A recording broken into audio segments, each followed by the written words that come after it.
work through some live ideas.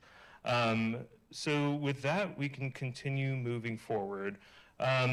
For, kind of starting down on this path, like I would say it's like, if you're just kind of getting started, you're not going to master this overnight. It does require effort and attention to it. You're going to get frustrated at the AI. I get pissed off at it like every day pretty much. It does not always give you the exact answer you want, or it does something wrong. Working with AI is like working with any other tool. You got to know how to use it. You got to know how to leverage it. You got to hold it accountable and be very clear with what you want with it. And, it can get stuck. So, like, how do you get around that? How do you back out of it? Like, kind of start fresh with it. Those are all things to, kind of be aware of as you're working with it. So, yeah. So we'll get into the environment here. For those that have laptops, this is, you can pretty much get up and running with this, assuming you have Claude and a web connection, like Claude, ChatGPT, a web connection. You're good to go there. You do need to kind of understand and like install some basic tooling to pretty much get this working. All of it's very simple to do. So, it's like, I have listed here like the Node.js JavaScript runtime, Docker, Claude Code, Cursor, Claude Code for web, Git. Literally, I could just go into Claude here and just be like, sorry, it's hard with a mic. How to install JavaScript. You can also Google it as well, and all these tools are very easy to do at this point. This will run, it'll give us some instructions here, and we'll jump back to that. But really, like, anytime you get stuck with AI, like development or coding in general, you can just ask AI for it. Like, it's a very helpful, very knowledgeable tool. Treat it like a colleague who never gets tired of you asking it questions. Always be curious with it. You could get a lot of leverage, a lot of power out of that. So here we go. Okay, so it already runs, on a Mac, download from nodejs.org. So we can open that and go from there. Okay, we can just get it, install it, you're good to go. Same goes for Claude Code, for Cursor, which is a development environment that we're going to cover as well. And then for this talk also, we have Claude Code for web. I assume everyone here is familiar with Claude and Anthropic products. More or less, yeah, they're very popular tool. Claude Code is essentially a coding-specific version of Claude. It uses a lot of the same underlying AI engine. They have a web version now, which we'll get into.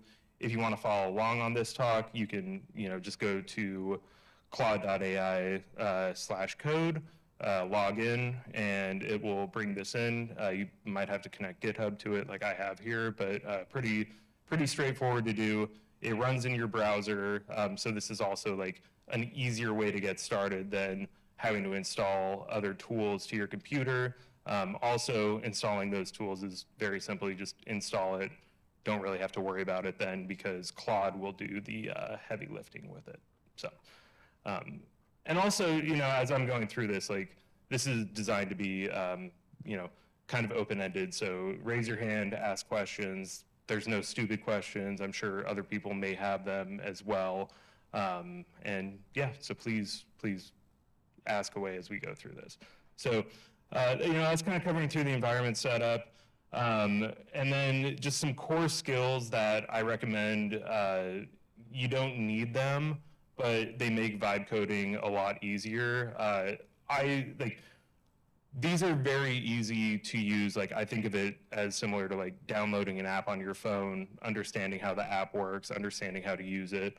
The two things that you're really going to want to use to like really increase your productivity with vibe coding is going to be understanding how to navigate through the command line, something we're going to do here, as well as use Git.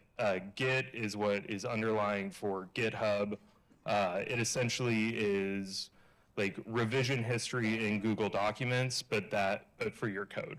So as you are, using the AI to change your code around, you're marking those checkpoints using Git, and then when you inevitably screw something up, you can always go back to a previous checkpoint. You can throw away your changes. You can see what changed.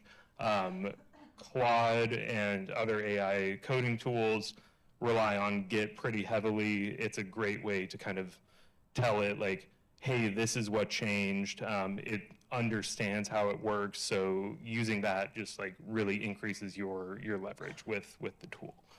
So cool. And so working with AI tools, we've got Claude, we've got Cursor, and we're just going to jump right into the demo here. So funny enough, funny story. So my wife is giving labor, and we're kind of in the early part of it. Jess, who is here right now. So if you run into her after, please congratulate her. I know she'd love all the attention and everything. Like, we could just give her a round of applause too if we really wanted here. Motherhood is not easy. Childbirth is not easy. But we were all sitting there, and we got in a conversation with the nurse, and we were talking about HEBs. And like everyone here lives in Texas. You all have shopped at HEB. If not, please leave the room right now. You don't belong here. But every HEB is different. There's certain specialties that some HEBs have. Some have the restaurants. Some have terrible parking involved. And wherever you go in Texas, like they're going to have unique, cultural specific things to them. There's HEBs in Mexico. And so we got talking, and it was like, oh, it'd be great if there was an app out there that just like, kind of had all the details on each HEB. And I was sitting there with my laptop open. I was like, honestly, that's not that hard to do. So, knowing what I know with vibe coding and just using Claude to do coding, I was like, well, I can just go write this. So the first step that like I always take when it comes to building a feature, building an app, whatever, is starting with an implementation plan. And so we're going to come here into my Claude project. So essentially, this is just regular Claude desktop app. You can go in, you can download it, and then you can segregate your various, projects into separate like context windows. Does everyone know what the term context is when it comes to using AI? Yeah, that sounds, that's not a competent response from you all. Context is essentially what the AI knows about what you're doing.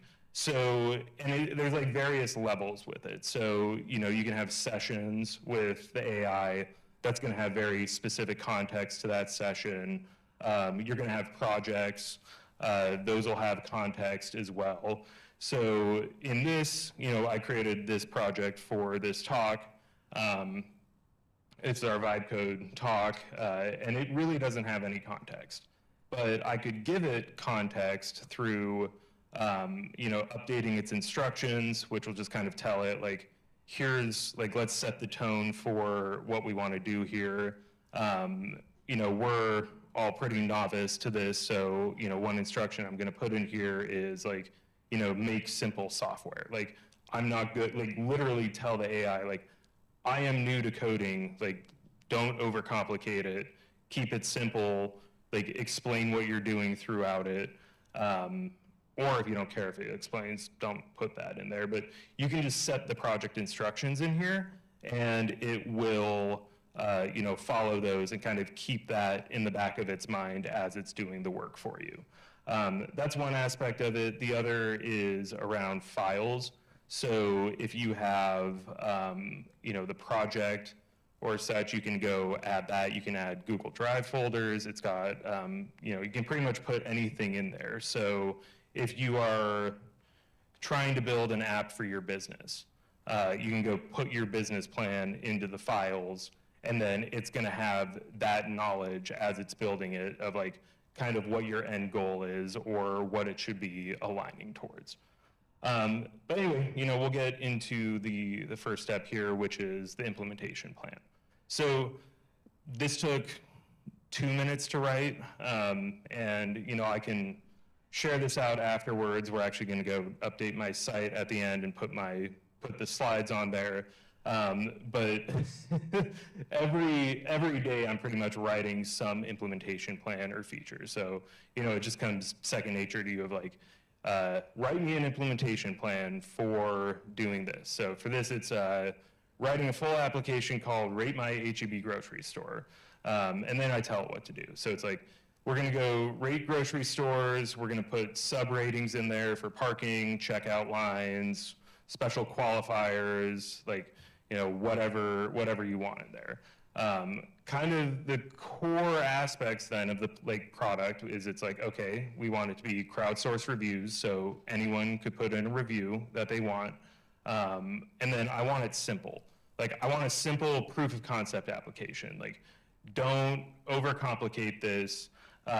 This kind of goes back to the slide here where it's really like, and they say this, like, this is Startup 101. It's like MVP first. So build something fast, get it working, go from there. Because if you overcomplicate from the start, you're going to get overwhelmed. 100% guarantee that would be the case. So I want something simple, proof of concept, bare minimum, write out the implementation plan. I usually tell it, don't write code. It likes to get ahead of itself. This is where you kind of have to manage what it does and sometimes micromanage it, but like, don't write code, but write out the basic tech stack and framework, because you're gonna want a back end, like, a server to like store the information. You're gonna want the front end, which is what people are actually gonna use. Just very basic things there. And if what I said around like, a back end and server and front end, like, that's over your head there, you could start simpler. You could ask the AI, like, how do I get started? Like, I want to make a grocery store rating app. Like, how do I get started? And it will tell you, like, and start breaking down those things. So here, we're a step or two ahead of that, and off we go. So we do that. You can, I like to tell it, like, ask me clarifying questions if you have them, or don't ask me, I don't want to deal with you, like, just go do the work, and we'll go from there. So got our implementation plan, thought for a little bit, and went and created our implementation plan. And we can see that here, here's our implementation plan. It's in a markdown format, which is really nice for like GitHub. It just kind of structures the text in a human readable way, in a computer readable way. And we've got the overview, tech stack, project structure, fancy like data model. You don't have to read any of that. Like, if you do a good enough job with the implementation plan, if you do it in a way that you feel like you clearly explain the requirements, that's a lot of text there. You don't have to read it. That's the spirit of vibe coding. Like, you can kind of just let the AI do all the work with it. So we got our implementation plan. So the next step that I took was I went into Claude Code. I went into the web version of it. I could also do this locally. So I've got, one sec.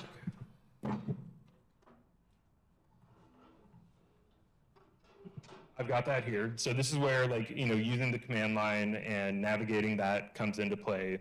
The slides kind of talk through how to do that, but the command line and all you really need to know, like, this is the equivalent of just browsing, like, with Finder.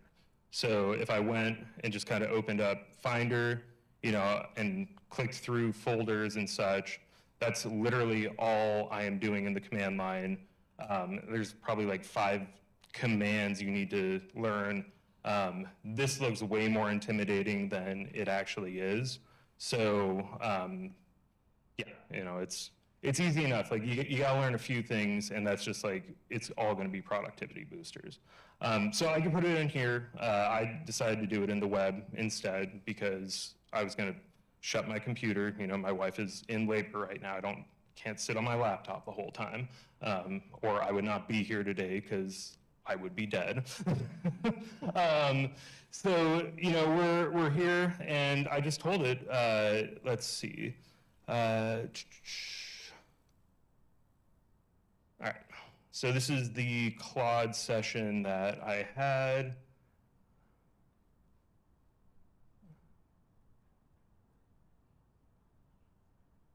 See if that's any better.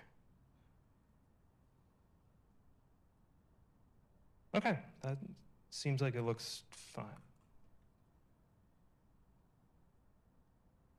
Sorry, the formatting's being weird here.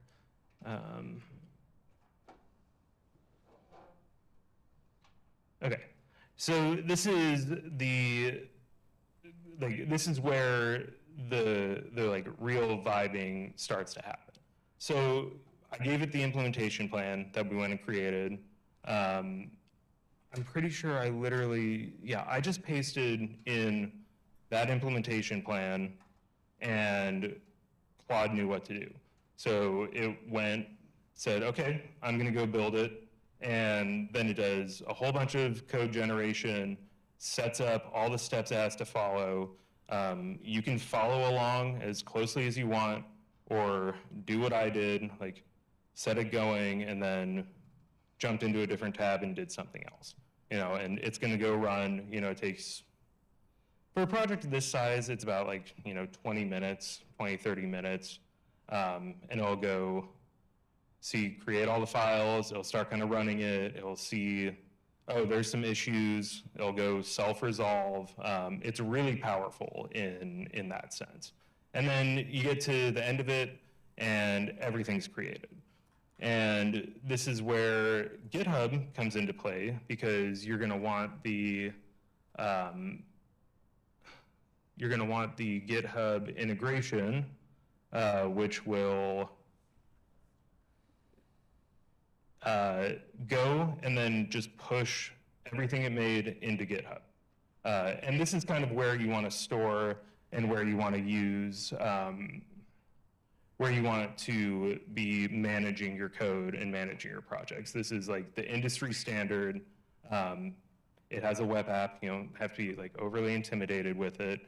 And it's just very straightforward that way. So here we are, we got rate my HEB in here. So we have our project, great, it works. We can go bring it down to our local machine, and then start testing it and see if it runs. So I can go take this, if I want, I can just download the file. I can ask AI, like, take a screenshot of this, be like, what do I do from here? And we'll tell you, go take this, put it in the command line, and download the code. So there we are, we can pull it down, and then I can just tell it basically, okay, now what do I do? This isn't just an executable file. I can't just like double click and like an application will open it up. Like, there's a little more complexity with it. But I can go into Claude.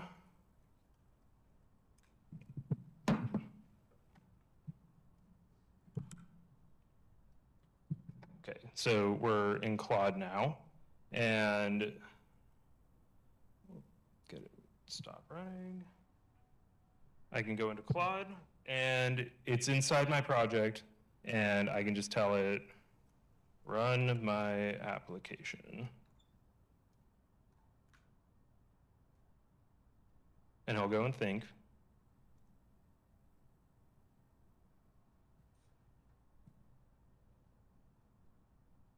We can all see that okay? Okay. please speak up if you can. So it'll go ask you, okay, I know what to do. I need to run this. And you can say yes, or you can say, yeah, and don't ask me again, which is more in the spirit of vibe coding there. You just let it run and do what it can with it. So it'll go and run, and it's like, oh, there's a problem. Yeah, just edit everything. You can configure that. So using like Shift Tab, you see how it says accept edits here at the bottom. That's just telling it like, go make changes, do what you need to do. Like don't worry about asking me permission for everything. Up to you on doing that, but typically that's the easiest way to get anything done here. It sees, oh, it looks like it has an issue, so it's gonna go and figure out what that problem is and go fix it and get it running again. So it's gonna go do that, and we will let it figure that out and do that.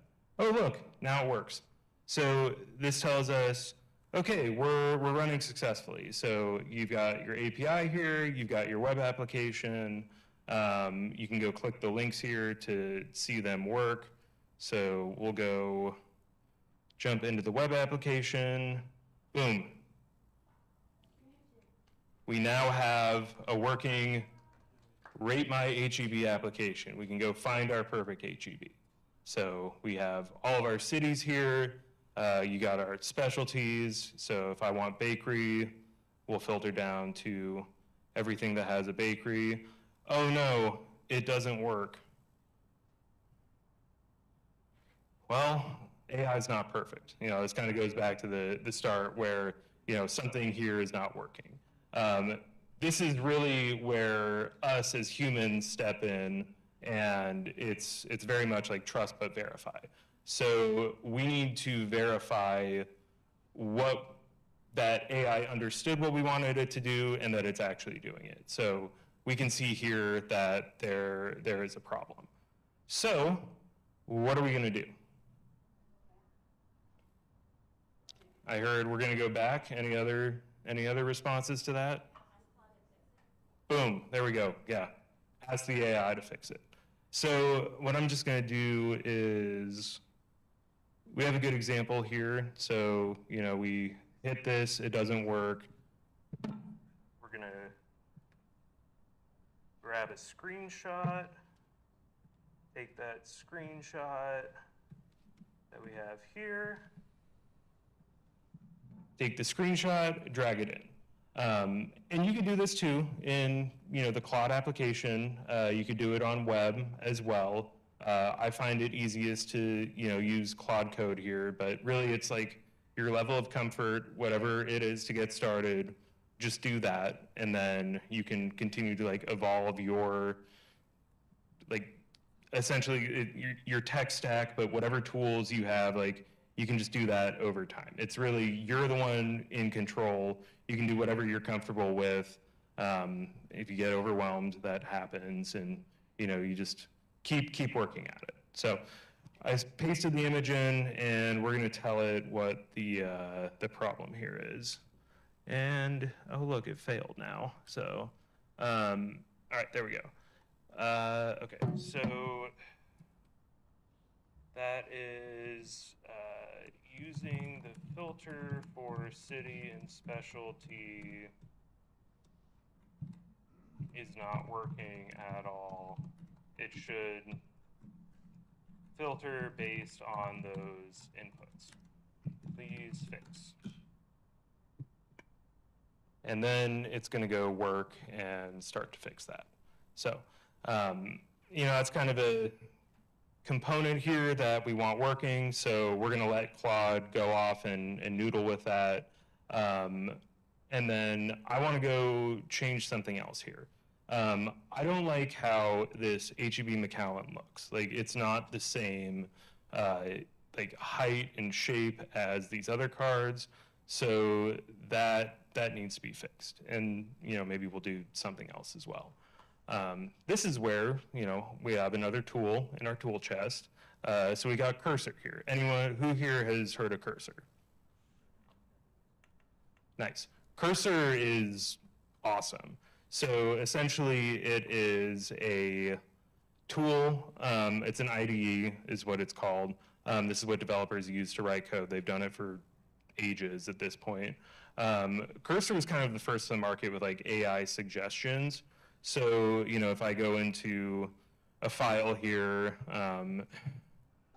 let's find a more interesting file. If we go into a file here, so here, we got rating stars. Whoa, that's a lot of code. Why don't we just take that, right click, add file to the cursor chat, explain. All right, so what's this file do? I don't know. I let the code vibe code. I'm curious about this file. So, okay, it's a rating thing. We got full yellow stars. We can get different stars. I want the stars to be red.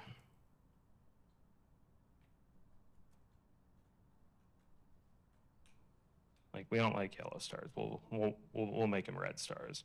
So it will go figure out what the changes are there. So as it's doing that, we can go check back on Claude here. Okay, great. It sees the issue and it's working to fix the problem. So it's reading files, it's putting all that in its context, it's figuring it out. Yes, don't ask me any questions, just vibe with it. So, and every time I do that too, like just tell it like, go figure it out yourself. Our application now has this nice .claude folder and directory to it, and it's adding settings. So we can see here every time I hit just like go do it, stop asking me, it's adding these into an allow list here. This is where like you can kind of run into like security issues if you allow something you don't want to. So you know, you're responsible for your own actions. You know, AI can, there are issues with it. There are like security flaws in vectors, but you can go look in here, see what permissions it's doing, make sure it's not, you know, stealing all your data, so on and so forth. You know, and it's good to just kind of have that knowledge in the back of your pocket. But we got our one fix going in Claude. We now have red stars. We can see, okay, cool. It was literally 2 lines of code that it changed, and it's asking us like, do you want to review it? Not really. We're vibing here, so we'll just trust that it works. And now we can go back to the app and verify that. So, yep, those stars look red to me. We can come in here. Oh, I want to add another. Okay, those stars are still yellow. So clearly it didn't get all of them. It just got those stars. So we can tell it, when I write a review and add stars, they are still yellow. Go fix and turn them to red. Okay, so it didn't get everything. That's why we're checking. That's why we're verifying here.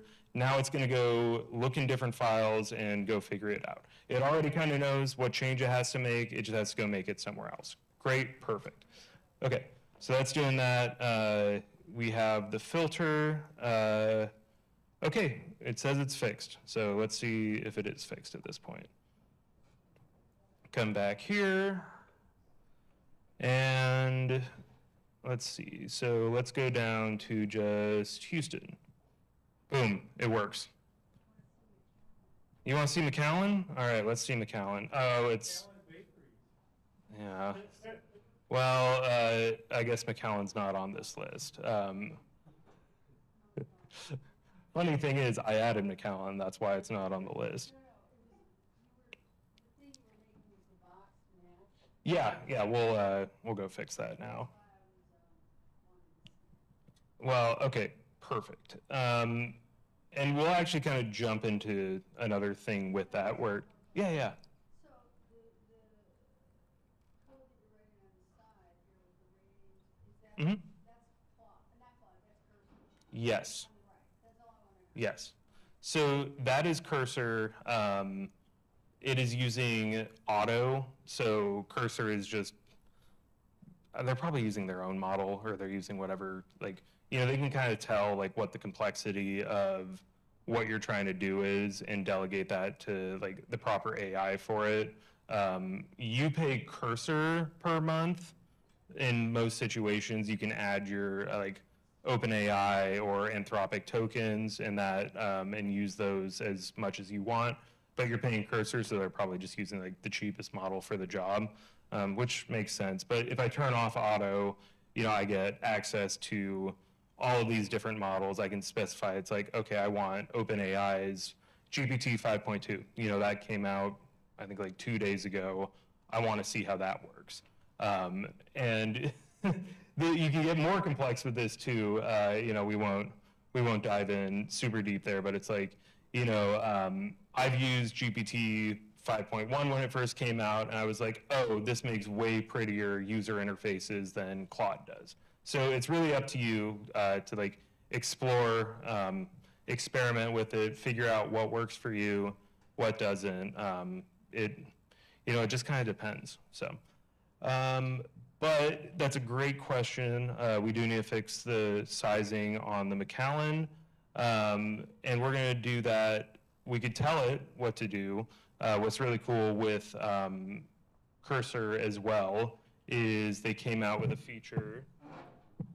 They came out with a feature recently where you can just get an internal browser set up. So I went from the editor mode to the agents mode. And then I set up to just turn on the browser, which is just a little toggle. And now I have my web app inside of Cursor. What is nice with this is, question?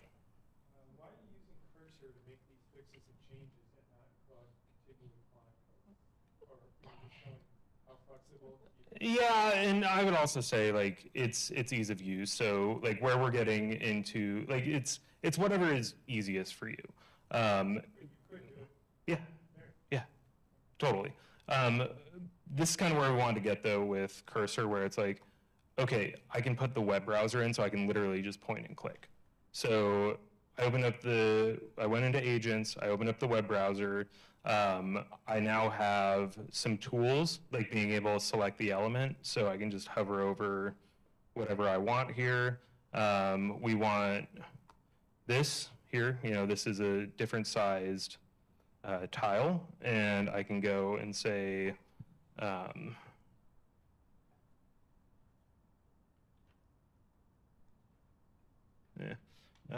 okay, so I can say this tile is not the same size as the others. They should all be the same size. Please fix. And because we were messing around, we're now using Sonnet 4.5 as what's going to go fix it. So it actually is Claude under the hood that's fixing this. We're just doing it in Cursor. This is really nice for like the web development aspects. Is I can just point and click and do what I want with it, and it'll work. So, okay, it sees what it needs to do. It'll go in and fix. Boom, fixed it. So that's great. But I don't really like how we don't have any tags here. And that's because no one added tags for Macallan. I said best HEB, but didn't tell it anything else. So I could add the specialties here, but I want my users to engage with my product, so I will create a call to action here. So once again, we'll select element, we'll hit HEB Macallan and say, there are no tags selected yet. When there are no tags selected, create a call to action for a user to add tags to it. Okay, so now it's going to go do that. And I could have been more specific with it. I could have told it the exact language I want to use, like be the first to add a tag or something catchy and engaging for a user to use. It was close to what I wanted with that. Great. So, sweet, it says be the first to add specialties. I don't like the look of that. So I could click it, but I also know it has the context right now because it just fixed it. So I could say, that looks terrible. Make it more flashy and stand out. Actually, make it super annoying and actually flash on the screen. Okay, we'll see what it does there. It's going to take a minute. Any questions so far? Yes? So at this point in the app, how much is Anthropic charging you just at this point right here? That's a good question. Check. Yeah, I don't know how to do it in Cursor. I think if you go onto Cursor's like website, There's a billing and I think I know how it works. yeah. So first it's a membership, and then after you use up your membership, you're charged more like on that, and you can top up. So you can put like a limit, like Cursor will notify you and be like, oh, you used all your usage for the month. You can use like you can top up with some money, and then $20 worth of usage afterwards, $40, $60, but it'll reset the next month. That's You'll have, like, cheaper, the just month. to pay multiple. I found the whole industry doesn't really want you to know exactly how much that costs. But the thing is, you're still in Claude Code, right? No. So I'm in Cursor right now. No. Yeah. Aren't you still connected to Claude Code? Through Cursor. So Cursor is paying for Claude Code. Oh. And they're figuring out the pricing model. What I will say, and I would bet money on this, this is the cheapest time right now to be using AI tools. It will only get more expensive because they are subsidized very heavily by investors, et cetera, right now. It is a very competitive industry for, who is using what, they want you using their tools. So they have made it cheap, they have made it attractive for people. So now is a great time to build because it will get more expensive over time. So there is some urgency here of figure all of it out before it actually is cost prohibitive to do. Or, everything just gets more efficient and cheaper in that sense. We'll see how that shakes out. Yes, there was a question back there. Yeah. I don't think we've done enough, in Cursor. With Claude, maybe. But they do have, you can do, pay per usage, and we probably have burned, I don't know, probably a couple bucks at this point. I would not expect we've done more than that. You can use some of the cheaper models. Nothing we're building here is, overly complex, so it should be okay. Yes. What's up? I think Claude Basic doesn't include Claude Code. You gotta go up to the paid version for Claude. Yeah, and that's $20 a month. Well worth it. Well worth it. These tools are going to be very, very prevalent in the future. It's a good time to start using them now. Go ahead. So how Cursor and Claude is handling that backend database? Claude created that for us. So that is sitting, right now it's local, yes. But if we wanted to go push that out to, host it on a server, whatever, it would literally be, we can start that. So we know it's local, but I know that, you know that, we probably know a little more on that. Let's say, how do I get,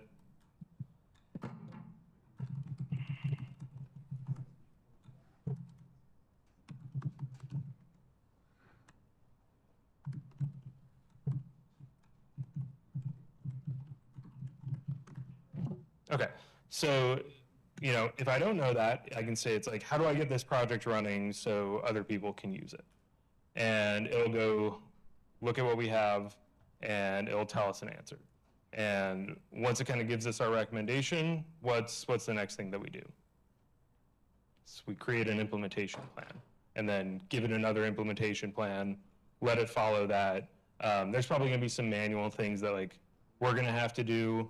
It'll tell us that along the way as well. Yes. Say like export this project to AWS or Firestore or whatever. Yes. And connect it with this GoDaddy URL. Yeah. Give me the porting instructions. Yeah, exactly. Yeah. You got like the basic idea of what you want for it. Like you want to use AWS, you have a website on GoDaddy, tell the AI that, and it'll go figure out kind of what you need to do to kind of get it all working. Question? Was there another one? So when you say Claude did it, which means like you should have stored Claude AI Apple's database locally, and did you provide like your IP or something? So like how Claude find out like, hey, I have to go into this database and create a database for this? That was all in the implementation plan that we skimmed through because we were vibing, like we didn't care that much about it, so we just let it run with it. Yeah, exactly. So we told it, hey, implement this, and then like, hey, implement this, and then hey, get the application running, and it did that. But we can go there. Okay, so it wants to do this, a Docker file, great. It can go figure that out. But I want to address that. So essentially, we used Claude Code on the web. We went and built the platform. It went and pushed it to GitHub. It opened a pull request for it, which is a way to kind of control your code and kind of have those checkpoints formalized. It gave us a nice pretty description for it, and we can go from there and go merge it. Highly recommend using pull requests. Claude is going to want to open them. It's a good way to kind of control what's going into your project, because that will matter. Like if you're pushing things to production, like if you're working on a feature and it's broken, like we saw some of this was, you don't want your users to see that. You want to fix it before. Pull requests are a way to do that, and that's all just kind of part of the GitHub flow. But to your question of like, okay, what was it doing with some of that? We just told it to run, but I want to know more about that. Thankfully, I think in our implementation plan, we told it, hey, document what you're doing. Once again, if you're new to this, just tell the AI, put it in the context. I am new to this. I don't understand exactly what's going on here. So, what I would do, my recommendation is it's like, tell the AI that, and then tell it for every thing you create, like at the end of your session, create an explanation plan. Or get to the end of your session and you can say, hey, create a explanation plan here, or like an explanation of everything you did and just give me a brief summary. So that way you're kind of following along, you have a rough idea of what's going on. It's that very helpful colleague that never says no, so you can get it to do what you want. But to answer your question, so essentially it documented what it was doing. So if we go into the GitHub, every GitHub, kind of standard practice is you have a README file. In this README file, we see read my HEB. It tells us what our tech stack is. So you see Nest.js is the backend, Postgres, SQL with Prisma ORM. Some of these words probably just go over our heads.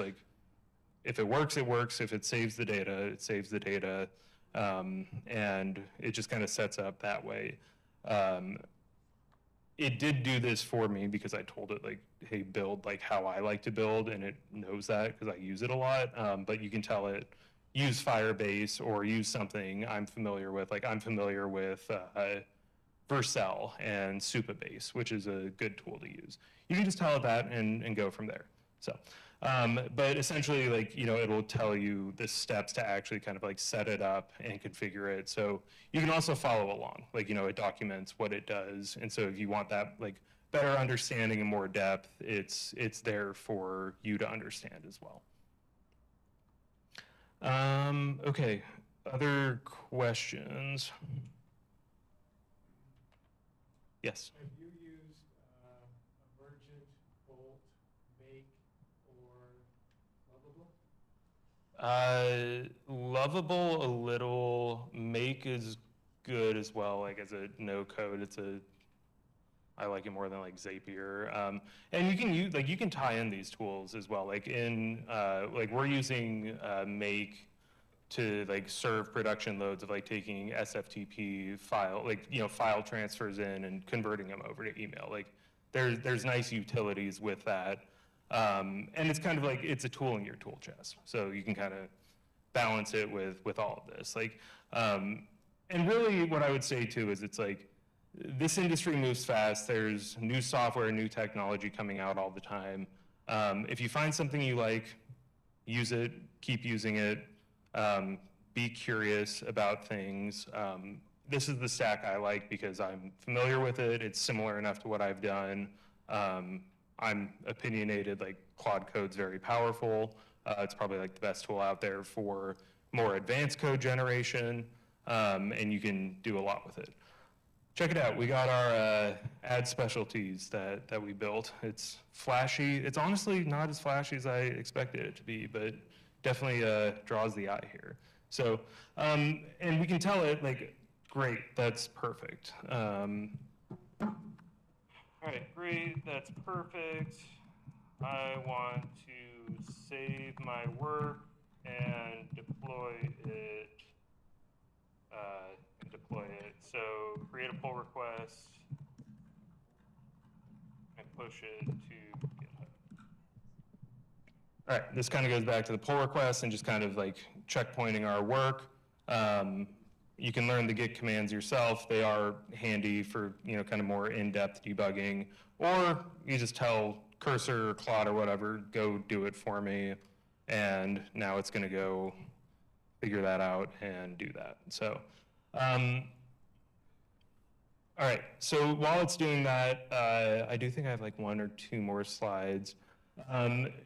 So yeah, I'm working to wrap it up. So, so essentially, like, we kind of went through building something real, kind of followed the plan of like implementation to the code generation, to testing it and validating it, tuning it. We haven't really written any code. Like, we've kind of navigated a few things, but like we haven't gone in there and actually like edited a file ourselves. We've just had the AI doing it, which is pretty powerful. Like, it's a very low bar to get started with all of this. So build fast, test and validate, iterate, keep doing that, get your products in the hands of users as fast as you can, see what they do, see what their feedback is. That's the most important thing. And from here, the sky's the limit. Like, you can make this as complicated as you want to, and there's a lot of like possibilities for automating this. You can connect Linear or Notion to Claude. You can connect GitHub and Claude. You can have it like you create an issue in one of these and it'll kick off Claude building in the background, open a pull request, you review it or tell Claude to review it itself. But you obviously want to test it unless you have automated testing for it. Like, you can continue to build this more like complex, like as complex as you really want it. So you can do that. I also recommend, like, if you're trying to get something out into market, there are tools, like there are projects you can essentially buy out there that give you a head start. One that I like is ShipFast, which is essentially Mark Liu. He's kind of a big guy on Twitter. Very advocates like building in public. He built this project a couple years ago, so it just kind of has all the basics. So authentication, email, Stripe integration, a backend for it, and you pay $200, you get this project, and you just saved yourself, a couple weeks, maybe a month of work, essentially, and you can get, a e-commerce store up and running, or, whatever product you're selling, you could do that very, very easily that way. So like you don't have to reinvent the wheel with a lot of this stuff. Like you can buy it, you can figure it out yourself. That's up to you on it. And the nice thing with a project like this is I have it like pulled up here. Wait, hold on. Sure. I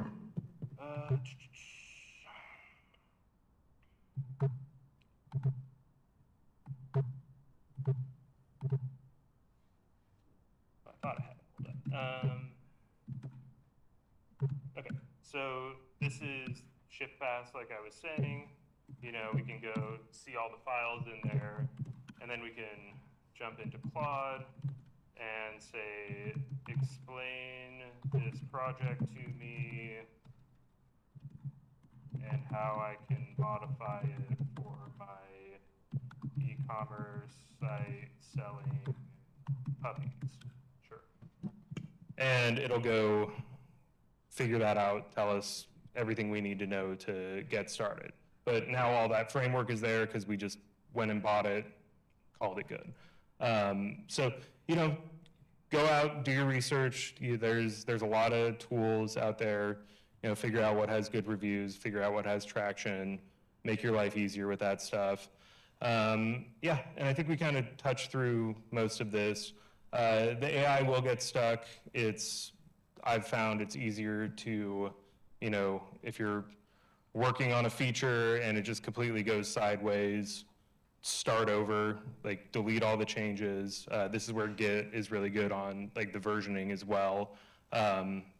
Delete all the changes, start over, try to figure out, okay, maybe it misinterpreted me. You can also ask it like, what is your interpretation of like this? And it will probably tell you something different and you'll be like, oh, that's where a mismatch is. I've made it explain to me why it was wrong and like where it made an incorrect assumption or whatever. It's like, oh, I actually didn't read that PDF. I just, assumed a few things. I was like, okay, so in my next prompt to you, like, how do I stop that from happening? Because I wasted 45 minutes trying to figure out like why you were wrong with this. And they'll tell you. So there's a lot of value and power with it. So, but I think that's pretty much all I've got here. Any other questions? Yes. About what? I think it did it itself. Yeah, like there's some of these addresses that I know are right, and then others where it's like kind of close, and then others where it's like flat out wrong. But this is where it's like, I just want to test data. But I could 100% tell Claude, I could tell ChatGPT, hey, go scrape Google Maps for all the HEB locations, or go to the HEB site and find the HEB, like all the HEB locations, upload, like, give them to me in a file that I can upload to my database.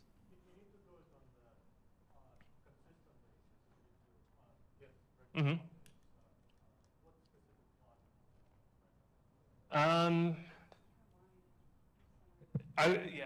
I would you could ask Claude and it'll tell you like, oh, I'm gonna go like, oh, you should create a cron job in your project to go scrape it, and be like, great, write an implementation plan for creating a cron job, and then save that implementation plan. So like, you kind of want you kind of want the forensics and like the documentation of what you did. So, when 2 years down the line you get stuck on something, you can tell Claude to go back and figure out what it did. So. There you go. Cool. This was amazing. Let's all give Eric a hand. Wanted to do Yes. a big picture You of want- the back here. You hold it. Yeah, you want We my want to long get arm? everybody in there. My All finger. right, everyone. Smile. Scooch Wave. in. Yeah, scooch in and say hello. Here, move around and get over. Because I want to get a new picture for the meetup. Let me get those people over there. Yay! Thank you. Awesome. I'm on LinkedIn. I've got EricDev as well. That's my site. I will make sure this presentation gets up there. But I'm on LinkedIn. I'll tag the marketing group with this stuff. And yeah, if you have any questions, shoot me a DM. Always happy to chat on this. It's pretty cool with what we're doing. So yes.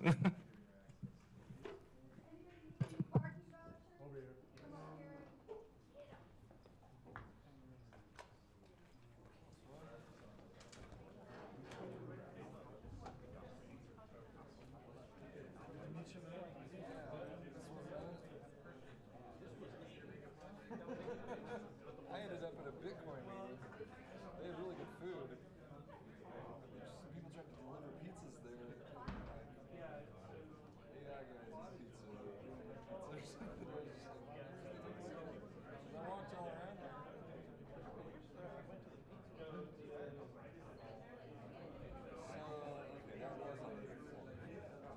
why I came here and I was like, he was on the 16th floor. I saw something wrong up there. Yeah. That's what the meetup said. It was before Captain America. Well, we went to Bravo's place last time and no one was there. Yeah, this is a pretty good turnout. Yeah, I messed with Cursor for one project just for fun, but didn't know you could use it with Claude Code. So that's kind of tight. I've been enjoying anti-gravity. You do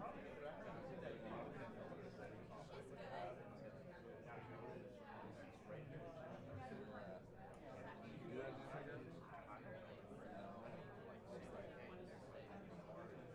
You can comment on the code. I haven't really messed with that much. I'm still getting used to it. I don't know. My boss uses like ES Code rock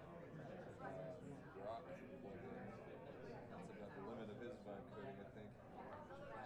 I haven't used it for coding yet. I know it's good for some things, but I've been like using the Opus 4.5 I told you about. That's been pretty good.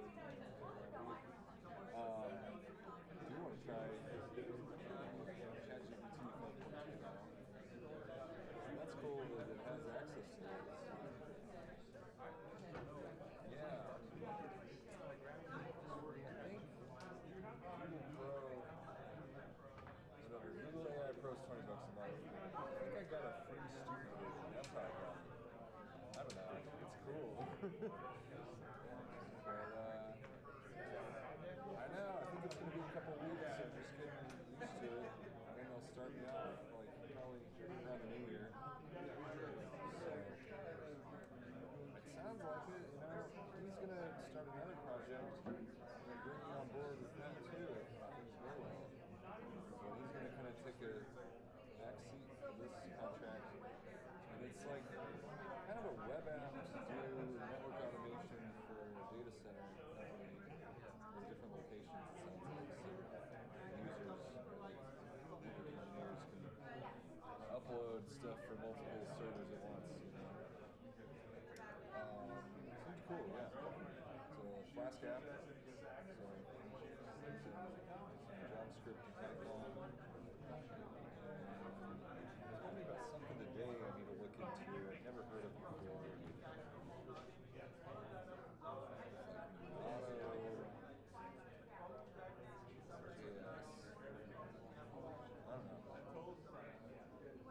No, like I thought it was like Nautilus, but it was a little different.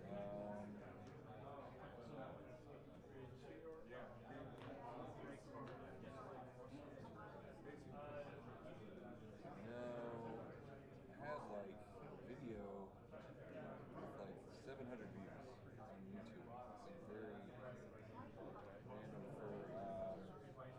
pretty calls. I know. One thing to get into is using NeoVim as an IDE. Have you ever played with that? Yeah.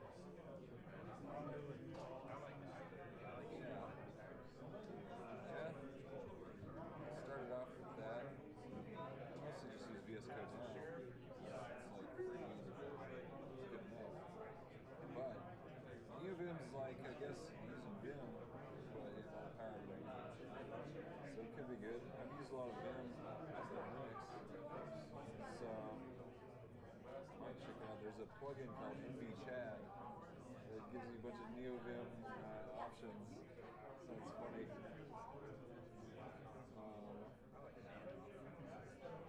Fair enough, yeah. Everyone thinks they like Emacs is a big one. I don't know. Well, I guess Terraform might be something else we get into. We'll see. Fun stuff. Pop up. I don't know.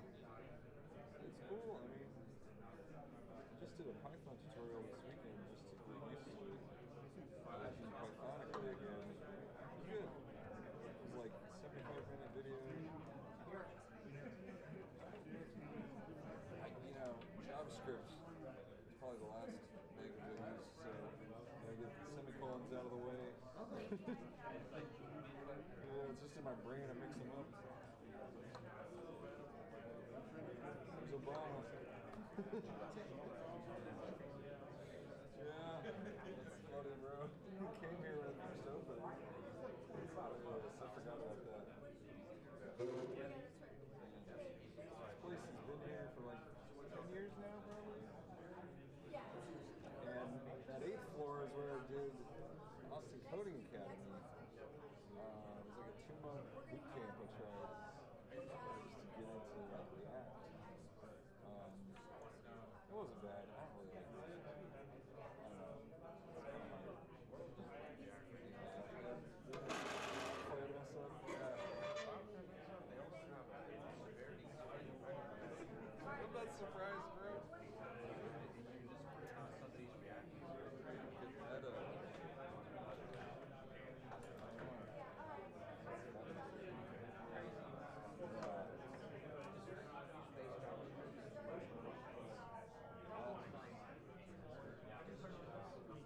Angular's still good.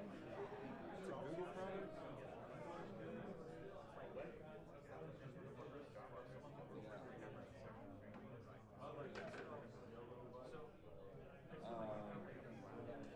Yeah.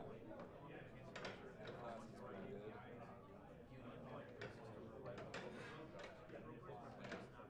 We're using something called data tables as a JavaScript library. I haven't used it, but I think it's just for display.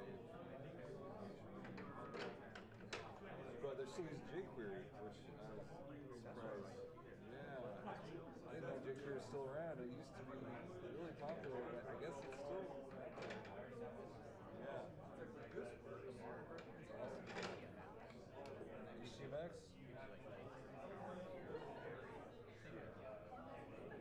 That's cool. Yeah. What's your work looking like? Chill? Okay.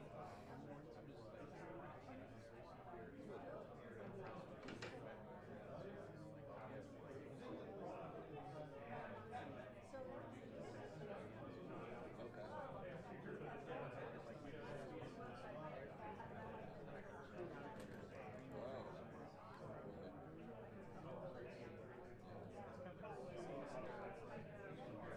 Good.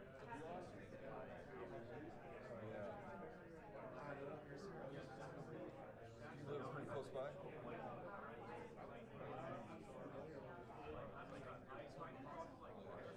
Part-time. Okay. Oh, yeah. Yeah, that's where they moved Austin Coding Academy. Was by the ACC. Oh, wait, no. That's Highland. There's Lakeland. That's by Cedar Park. Oh, yeah. Okay. Yeah, it's booming up there. It's crazy. I drove through the other day to see my buddy who lives in Johnstown.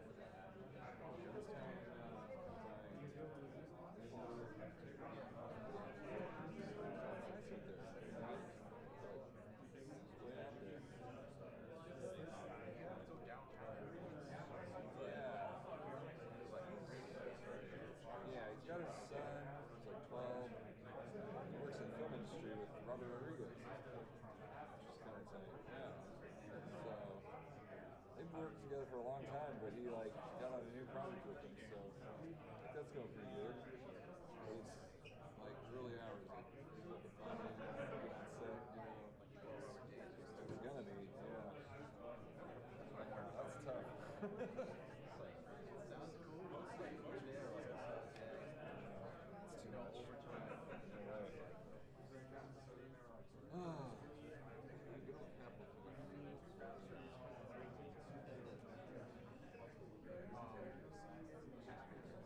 yeah. Yeah, they might be.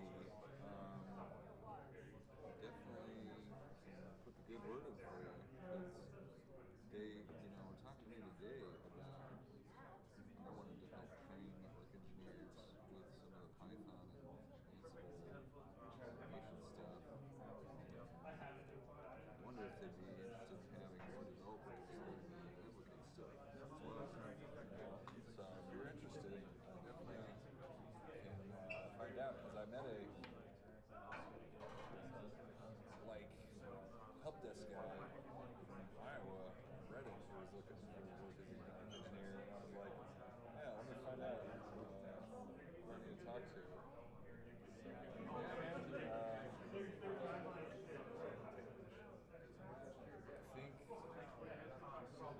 I'll just have to talk to him tomorrow.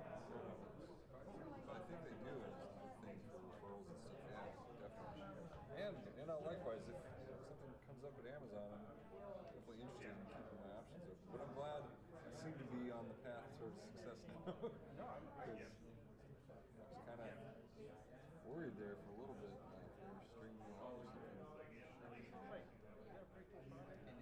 I think it is pretty cool, yeah. And there's going to be more work, so yeah. What kind of work are you looking to do?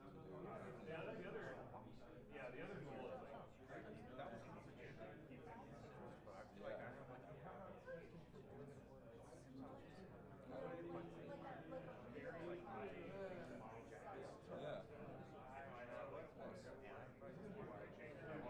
Networking, yeah. I think this is a great place to hang out because when I went to the Bitcoin thing, I was with this guy who works at a venture capital firm. And he was talking about data centers and like if they had clients who needed network engineering, I'd be interested in doing that. So definitely a lot of stuff out there, I don't know if I'm ready for that right now, but I think this is the kind of role that would get me prepared to take on clients in the future. Yeah, I'm definitely open to that. This seems to be what my boss kind of thinks, And he's been doing this for like over 20 years there. I think he and his buddy who he grew up with kind of work together on a bunch of clients. But they work with really good projects. So, yeah. Especially with the AI boom, it seems to be more and more. And, yeah, he lives in San Antonio, so I might get to introduce you sometime. We finally had lunch together last week. That's why I was able to start this project. He introduced me to another young lady who's working with us. So then we have a guy on his partner's team who's working out of Dubai. Random. It's like the four of us on a Zoom call. Yeah, it's kind of cool. I know, right? That's really what I'm hoping for, is that this can be good, like long-term remote potential. I think I do well in the office environment, but having the freedom to travel is great. Not necessarily be stuck in traffic. At least you get to do this instead of driving back to that. Yeah, I think I skipped all the traveling. So I would get like when I'm leaving at work and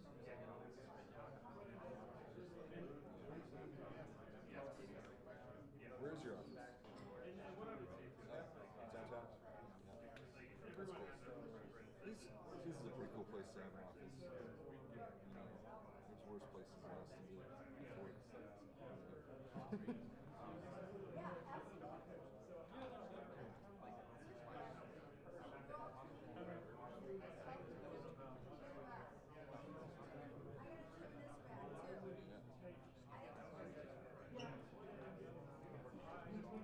Yeah.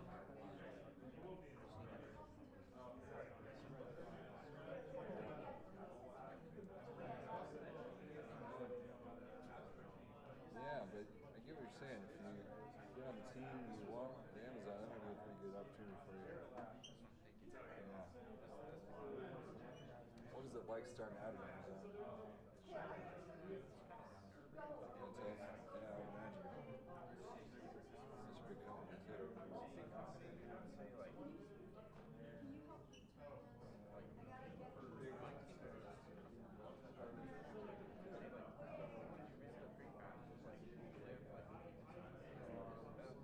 Yeah.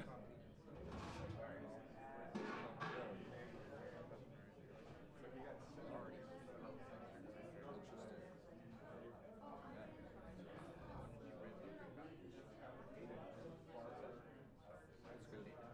Yeah. Yeah, I can see it also not being for everyone. My buddy, I told you, he was looking for Whole Foods. Seems like the video game company all better. I don't know why. Video games are cool, yeah. But I think he has some friends at Oracle who are talking how great it is. And it just isn't for him, you know. Yeah. Oh, yeah. Yeah. He's hybrid now. 3 days, 4 days a week in the office. Probably up to the government.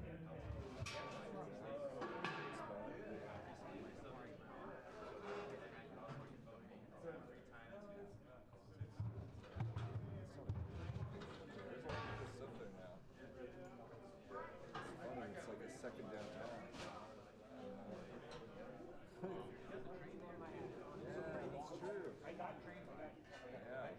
Yeah, that's true.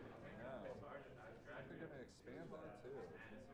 I wonder what it's like living green now. High rises. You like it? It's pretty cool. Ballin'. Got a penthouse lifestyle, bro. That's funny.